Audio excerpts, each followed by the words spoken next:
বন্ধুরা, আজ আমাদের বাগানের দুধ লাউ দিয়ে পায়েস করব। তাই আমি দুধ লাউ সংগ্রহ করতে যাচ্ছি বাগানে। তো বন্ধুরা, কত সুন্দর দুধ লাউটা হয়েছে। এটা আমি নিচ্ছি পায়েসের জন্য, কেটে নিচ্ছি। এবারে বন্ধুরা, চলো যাই রান্নাঘরের দিকে।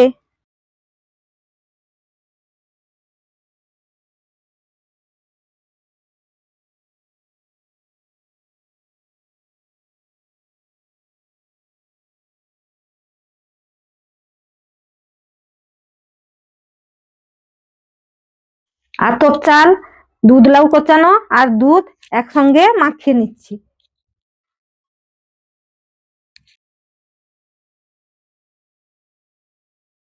এবারে হালকা লো ফ্লেমে 20 মিনিট ফুটিয়ে নেব। 20 মিনিট ফুটিয়ে নেওয়ার পর আবার কিছু সময় রেখে ঠান্ডা করে নিয়েছি। সমস্ত উপকরণগুলো দিয়ে দিব সেই দুধ লাউ ফোটানোতে। প্রথমে দুধ দিলাম, বাতাসা দিলাম, তেজপাতা, বাদাম, নারকেল দিলাম, এলাচ দিলাম।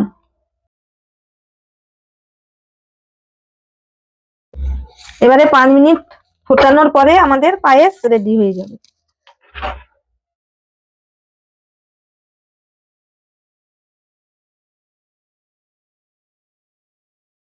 দুধ লাউয়ের পায়েসটা রেডি হয়ে গেছে। এবার একটু টেস্ট করে দেখি কেমন হলো। দেখো কেমন হয়েছে, তুমি বলো কেমন হয়েছে। ভালো হয়েছে? তাহলে একবার আমি দেখে নিই। আমার তো জিভ থেকে জল বেরিয়ে এলো, দেখি।